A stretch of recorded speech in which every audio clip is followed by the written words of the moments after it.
जय हिंद, नमस्ते, जोहार। तो बात करेंगे दोस्तों आज के इस वीडियो पे कक्षा 12वीं का यानी कि क्लास 12th का जो हिस्ट्री का आपका चैप्टर 3 है। चैप्टर का नाम क्या है? बंधुत्व, जाति तथा वर्ग। आप इसको इस तरह समझ सकते हो कि आपके इतिहास के एक चैप्टर में महाभारत के विषय में कई सारी जानकारी दी गई है ना।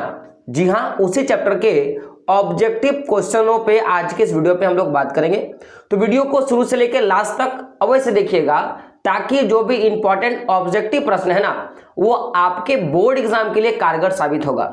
साथ ही साथ हम लोगों ने हिस्ट्री का आपका चैप्टर 1 और चैप्टर 2 का हम लोगों ने वीडियो पहले ही ले लिया है, तो वो भी आप जाके वीडियो में खोज सकते हो। मैं एक आध दिन में जो है आपको हिस्ट्री का आपको दिख जाएगा प्लेलिस्ट, तो आप उस प्लेलिस्ट के माध्यम से भी जो है अपने वीडियो को आप देख सकते हो। तो पहले अभी हम लोग कोशिश करेंगे कि हिस्ट्री के कुछ चैप्टरों को ले लिया जाए, जैसे कम से कम जितने भी चैप्टर है उसका आधा यानी कि 1/2 भाग पहले ले लिया जाए। जैसे अगर 10 चैप्टर है तो 5 चैप्टर को ले लिया जाए।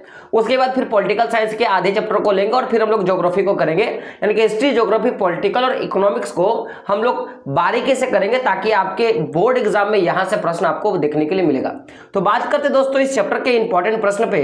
तो सबसे पहला प्रश्न है कि महाभारत के आदि पर्व के किस अध्याय में भीष्म द्वारा 8 प्रकार के विवाहों का वर्णन किया गया है? तो देखिए यहां से 2 तरह के क्वेश्चन आएगा कि आदि पर्व में कितने प्रकार के विवाहों का उल्लेख है, तो आप बोलोगे 8। लेकिन यहां पे पूछा है कि आदि पर्व का जो नामक एक अध्याय है उस अध्याय में भीष्म के द्वारा यानी कि पितामह भीष्म के द्वारा आपके 8 प्रकार के विवाहों का वर्णन किया गया है। तो ये कौन से अध्याय में है? तो ऑप्शन क्या है? प्रथम अध्याय, 52वें, 102वें या 100वां अध्याय। तो देखिए 1 नंबर का आंसर क्या होगा? 102वें जो अध्याय है यानी कि चैप्टर नंबर आप समझ सकते हो कि 102 है, उसमें आपको भीष्म पितामह के द्वारा 8 प्रकार के जो विवाह है ना उसका उल्लेख देखने के लिए आपको मिला है। तो अगर मैं कहीं ना कहीं अगर मैं 8 प्रकार के विवाहों का बात करूं तो सबसे पहला जो विवाह होता है जिसको बोलते हैं ब्रह्म विवाह। तो इसमें क्या होता है कि गुणवान व्यक्ति के साथ पूजा कर वस्त्रोभूषण से सुज्जित कन्या का विवाह ब्राह्मण विवाह कहलाता है। यानी कि इसमें जो होगा ना एक गुणवान व्यक्ति के साथ एकदम अच्छे ढंग से अगर एक स्त्री की शादी होती है तो उसको बोलेंगे ब्रह्म विवाह। तो एक तो आपका हो गया ब्रह्म विवाह और दूसरा आपका क्या है? आपका देव विवाह। दूसरा क्या हो गया? आपका देव विवाह। तीसरा आपका हो गया आश्र विवाह। तीसरा आपका क्या हो गया? आश्र विवाह। चौथा आपको हो गया प्रजापत्य विवाह। पांचवा हो गया आपका असुर विवाह। छठा आपका गंधर्व विवाह। सातवां आपका राक्षस विवाह। 8वां नंबर का पिशाच विवाह। तो ये 8 विवाह है। तो जो पहला विवाह था जिसको हम लोग बोलते हैं जो आपका ब्रह्म विवाह है, जिसके अंतर्गत क्या होता है कि इसमें सर्वोच्च प्रकार का विवाह होता है, सर्वोत्तम विवाह जिसको बोला गया है। तो इसमें गुणवान व्यक्ति के साथ क्या होता है? पूजा एक क्या बोलते हैं मंत्र उच्चारण करके विवाह होता है, जिसमें जो कन्या होती है ना वो अच्छे से सज धज कर पूजा कर जो है विवाह में बैठती है। जो देव विवाह होता है ये आपका विधिवत यज्ञ का अनुष्ठान करने वाले पुरोहित के साथ जो आपका कन्या का विवाह होगा उसको देव विवाह बोलेंगे। यानी कि जो आपके पुरोहित होते हैं ना अगर उनके साथ यज्ञ अनुष्ठान करके यज्ञ के द्वारा अगर शादी होगा उसको देव विवाह बोलेंगे। फिर होता है आश्रय विवाह। वर से एक जोड़ा गाय और बैल प्राप्त कर पिता अपनी पुत्री का विवाह उससे करा देता है। तो वो क्या करेगा कि वर से एक जोड़ा गाय मांगेगा, गाय या बैल मांगेगा और फिर क्या करेगा अपना पुत्री का शादी कर देगा। तो दूसरा नंबर का आपका तीसरा नंबर का आश्रय विवाह हो जाता है। क्या होता है? आपका आश्रय विवाह हो जाता है। तो चौथा नंबर का जो विवाह है उसको हम लोग बोलते हैं आपका प्रजापत्य विवाह। तो प्रजापत्य विवाह के अंतर्गत क्या होता है कि पिता वर से यह प्रतिज्ञा कराता था कि वह उसकी पुत्री मिलजुल कर सामाजिक धार्मिक कर्तव्यों का निर्वहन करेंगे, तब अपनी पुत्री का विवाह वो कराता था। तो इसमें एक प्रकार का वचन लिया जाता है कि आप जो है मेरी पुत्री के साथ रहकर और जो भी धार्मिक और सामाजिक जो कर्तव्य है उसका आप निर्वहन करोगे। 5वां नंबर का जो विवाह है जिसको बोला गया आपका असुर विवाह। तो देखिए असुर विवाह में क्या होता है? असुर यानी कि राक्षस वाला। तो वर से यथाशक्ति धन लेकर माता पिता अपनी कन्या का उससे विवाह करते हैं, उसको बोलेंगे असुर विवाह। तो इसमें क्या होता है कि वर से जितना चाहेंगे उतना मनमौजी का जो है आपका धन लेकर और पुत्री को देंगे, उसी को बोलेंगे असुरी विवाह। एक होता है आपका गंधर्व विवाह जो 5वां नंबर का है आपका, वो क्या है? जो है आपका छठा नंबर के गंधर्व विवाह, जिसमें क्या होता है जब वर व कन्या एक दूसरे के गुणों पर आकर्षित होकर विवाह करते हैं ना, वो हो गया गंधर्व विवाह। एक होता है राक्षसी विवाह, जिसमें बलपूर्वक कन्या का क्या अपहरण कर ले जाना आपका जो है आपका राक्षस विवाह कहलाएगा।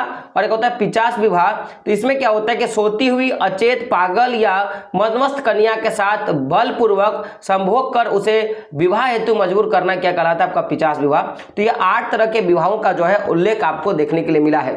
चलिए आगे बात करते हैं। तो याद रखिएगा कि भीष्म द्वारा जो 8 प्रकार के विवाहों का उल्लेख है वो आपका आदि पर्व के 102 नंबर वाले अध्याय में आपको देखने के लिए मिलेगा। अगला क्या आपका अंबा अंबालिका किसकी पत्नियां थी। देखिए अंबा अंबालिका किसकी पत्नियां थी, ऑप्शन क्या आपका चित्रांगद है ना, आपका विचित्र वीर, पांडु या दुर्योधन। तो अंबा और अंबालिका जो है ना वो आपके विचित्र वीर के आपके पत्नी थी। तो ऑप्शन नंबर ब या बी क्या होगा आपका सही होगा। अगला प्रश्न है आपका, प्रश्न देख सकते हो, प्रश्न क्या आपका महर्षि व्यास द्वारा उत्पन्न संतान थी। तो इसमें से कौन सा जो संतान है वो महर्षि व्यास के द्वारा उत्पन्न किया गया था, उनसे जन्म लिया था। ऑप्शंस क्या है पांडु, धृतराष्ट्र, विदुर या ये सभी। देखिए महर्षि व्यास का बात क्या है ना, तो महर्षि व्यास से ये पांडु, धृतराष्ट्र और विदुर ये तीनों पुत्र हुए थे। तो ऑप्शन नंबर आपका क्या होगा द, यानी कि ये सभी आपका क्या होगा आंसर हो जाएगा। देखिए इसमें से याद रखिएगा पांडु जो था वो आपको पता होगा कि पांडु से पांडव बना, जिसमें आपको दिखेगा आपको अर्जुन, नकुल, सहदेव, भीम है ना, युधिष्ठिर ये सब मिला। उसमें से और एक जो था पुत्र जो आपका कुंती का पुत्र माना गया, जिसको हम लोग कर्ण बोलते हैं। धृतराष्ट्र में आपको इधर से दुर्योधन मिल गया, ठीक है ना। तो ये सारे जो आपके धृतराष्ट्र के पुत्र थे। विदुर जो था वो आपका एक दासी पुत्र बोला गया कि दासी का पुत्र था, ठीक है। तो ये सभी आंसर होगा। ऑप्शन नंबर आपका क्या होगा दो, क्या होगा सही होगा। तो इसका भी बड़ा रोचक कहानी है, जो कि कभी अगर पढ़ाने का मौका मिला तो मैं ये विदुर कैसे उत्पन्न हुआ, विदुर का जन्म कैसे हुआ वो भी बता सकते हैं। देखिए ये प्रश्न जो है ना ये जैक बोर्ड में कई बार पूछा गया है, जो कि मैं अभी आपको प्रश्न बताऊंगा कि घटोत्कच किसका पुत्र था। घटोत्कच जो था वो किसका पुत्र था। ऑप्शंस का युधिष्ठिर, अर्जुन, दुर्योधन या भीम। तो देखिए 4 का आंसर क्या होगा भीम। तो देखिए भीम का जो बेटा था जिसका नाम था घटोत्कच, जो महाकाली प्रतापी था, जिसको पता था कि मैं मरने वाला हूं, और वो अंतिम समय में कृष्ण भगवान से पूछते हैं मरते मरते कि अगर मैं मर जाऊं तो मैं अपने शरीर को किधर गिराऊंगा। तो उन्होंने बोला कि अगर आप मर जाते हो तो गौरवों की ओर, यानी कि दुर्योधन के सेना की ओर अपने शरीर को गिराना, ताकि उनका जो सेना होगा वो अचेत हो जाएगा। तो भीम इसका आंसर हो जाएगा। अगला प्रश्न है जो कि देख सकते हो कि भीम ने हिडिंबा के साथ कौन सा विवाह संपन्न किया था। देखिए हिडिंबा क्या है आपका एक राक्षसी है, तो हिडिंबा के साथ जो विवाह किया था वो आपका क्या होगा गंधर्व विवाह। क्या होगा गंधर्व विवाह। तो अभी गंधर्व विवाह के बारे में अभी मैंने आपको बताया था कि जो गंधर्व विवाह होता है ना इसकी ये किस तरह का होता है। तो गंधर्व विवाह में क्या होता है कि आप क्या देखोगे कि जब वर व कन्या एक दूसरे के गुणों पर आकर्षित होकर क्या करते हैं विवाह करते हैं, यानी कि हिडंबा का जो भी गुण था वो आपका भीम को पसंद आया, और भीम का जो गुण था वो हिडंबा को पसंद आया, और उसके बाद उन्होंने शादी किया। तो भीम और हिडंबा के बीच का जो विवाह हुआ था ना वो गंधर्व विवाह था। उन्होंने गुणों को देखकर क्या किया था शादी किया था। अब देखिए अगला क्वेश्चन जो है आपका वो बिहार बोर्ड समिति में 2021 में पूछा गया, और बड़ा अच्छा क्वेश्चन है कि द्रौपदी किसकी पत्नी थी। ऑप्शन क्या आपका अर्जुन, नकुल, सहदेव और इनमें से सभी। तो देखिए ऐसे तो आप देखोगे अगर इसका अगर आंसर का बात की जाए तो 2 होगा। तो द्रौपदी की जो है ना टोटल 5 पति था। 5 में से अगर आप देखोगे यहाँ पे 3 का नाम है अर्जुन, नकुल और सहदेव, और एक तीसरा नाम हो गया आपका, चौथा नाम हो गया भीम, और 5वां नाम हो गया आपका युधिष्ठिर। लेकिन द्रौपदी को जीत के कौन लाया था, तो अर्जुन ने जीत कर लाया था, ये बात याद रखिएगा, ठीक है। अगला है आपका, अगला प्रश्न क्या है तो देखिए एक भागवत गीता का श्लोक है। तो क्या आपका कर्मण्यवाधिका रस्ते माँ फलेतु कदा चला। तो ये किस अध्याय में वर्णन है, ये तो भागवत गीता का किस अध्याय में वर्णन है। ऑप्शंस क्या प्रथम, द्वितीय, तृतीय या चतुर्थ। तो 7 का आंसर क्या होगा आपका ये द्वितीय अध्याय में ये श्लोक है कि कर्मण्यवाधिका रस्ते माँ फलेतु कदा चला। तो ये जो है आपका भागवत गीता के दूसरे जो द्वितीय अध्याय उसमें वर्णित है। अगला फिर से देख सकते हो बिहार बोर्ड समिति में 2019 में यह प्रश्न पूछा गया। प्रश्न क्या है भागवत गीता के महत्व पर किसने विचार व्यक्त किए हैं। महात्मा गांधी ने, विवेकानंद ने, बाल गंगाधर तिलक ने, इनमें से सभी ने। तो 8 का आंसर क्या होगा? दो। देखिए भागवत गीता पर महात्मा गांधी ने भी अपने विचार दिए, विवेकानंद ने भी विचार दिए और बाल गंगाधर तिलक ने भी क्या किया? अपने विचार प्रकट किए। अब ये जो प्रश्न है ये जैक बोर्ड में 2015 और 19 में और बिहार बोर्ड में आप देखोगे 2011 में, आपका 17 और 18 में पूछा गया है। प्रश्न क्या है कि महाभारत का युद्ध कुरुक्षेत्र के मैदान में कितने दिन तक चला था? अब ये प्रश्न पूछा जाएगा कि बताइए महाभारत का युद्ध किस मैदान में हुआ था, तो आप बोलोगे कुरुक्षेत्र में हुआ था। तो यहाँ पे पूछा है कि कितने दिनों तक चला था, तो देखिए ये जो युद्ध है ना ये 18 दिनों तक चला था, तो ऑप्शन नंबर आपका 100 जो होगा आपका सही हो जाएगा। अगला जो है देख सकते हो क्या है, गंगा पुत्र किसे कहा जाता था, और ये जो है आपका बिहार बोर्ड समिति में 2018 में 21 में पूछा गया है। ऑप्शंस क्या? अर्जुन, आपका विदुर, भीष्म या पांडु। देखिए गंगा पुत्र का बात किया जाए ना तो गंगा पुत्र जो है ना वो भीष्म को कहा गया है। किसको कहा गया? भीष्म को। ठीक है, अगला क्या है? अगला क्या आपका ब्राह्मण वंशी सातवाहन नरेश वरिष्ठ पुत्र सतकर्णी ने विवाह संबंध किस वंश के साथ जोड़ा है? तो देखिए आपका सतकर्णी जो है ना ये आपका ब्राह्मण वंशी जो सतवाहन राजा है ना उनका वरिष्ठ पुत्र है, यानी कि बड़ा पुत्र है, और इन्होंने किस वंश के साथ अपना जो है शादी का संबंध जोड़ा था? तो 11 का आंसर क्या हो जाएगा आपका? तो क्या होगा? शक वंश। तो शक वंश के साथ शादी किया था, याद रखिएगा। अगला प्रश्न है कि महाभारत के किस वर्ण में क्या है, महाभारत के किस पर्व में वर्ण व्यवस्था का उल्लेख मिलता है? तो किसमें कहा है? तो आदि पर्व में, भीष्म पर्व में, शांति पर्व में, इनमें से सभी में। तो 12 का आंसर क्या होगा? ऑप्शन नंबर 100, यानी कि जो शांति पर्व है इसमें वर्ण व्यवस्था के बारे में उल्लेख दिया गया है, तो ऑप्शन नंबर 100 क्या होगा? सही होगा। अगला प्रश्न है आपका कि ऋग्वेद के पुरुष सूक्त में सर्वप्रथम किस वर्ण का उल्लेख मिलता है? तो देखिए ऋग्वेद का जो पुरुष सूक्त है उसमें किसके बारे में कहा है? तो देखिए किस वर्ण के बारे में कहा है? तो देखिएगा ऐसे वर्ण मानो जाति, मान लो कि जाति, तो उस समय 4 जातियों का या 4 वर्णों का उल्लेख था जिसमें ब्राह्मण, क्षत्रिय, वैश्य और शूद्र का था।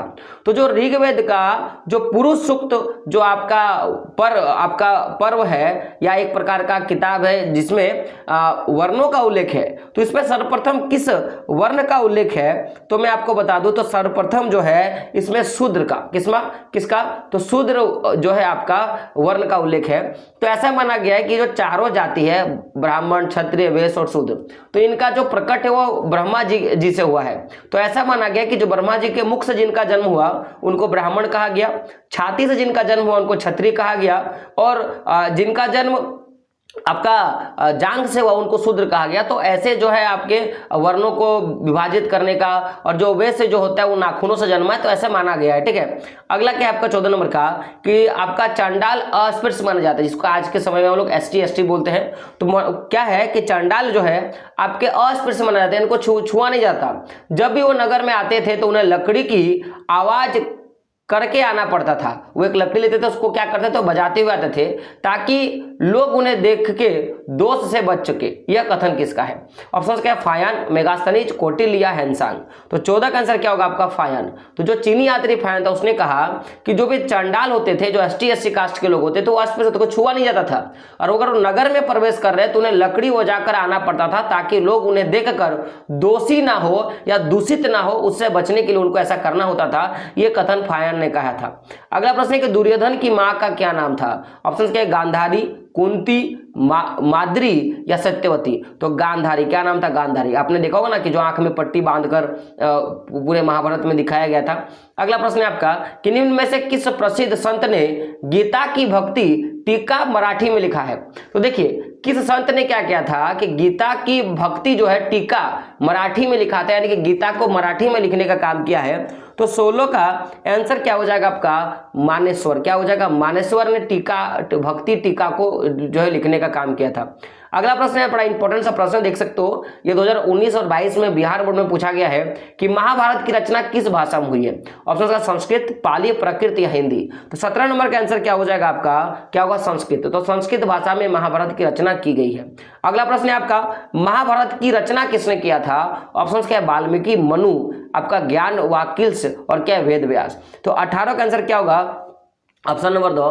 तो वेद व्यास के द्वारा क्या किया था आपका महाभारत का और रामायण का रचना किसने किया था? आप मुझे क्या करो एक बार कमेंट बॉक्स में बता दो। ठीक है, अगला प्रश्न है आपका कि मनुस्मृति में कितने प्रकार के विवाह का उल्लेख मिलता है। तो देखिए मनुस्मृति में अगर विवाह के बारे में कहा जाए तो मनुस्मृति में टोटल 8 प्रकार के विवाहों का उल्लेख है। कितने प्रकार का?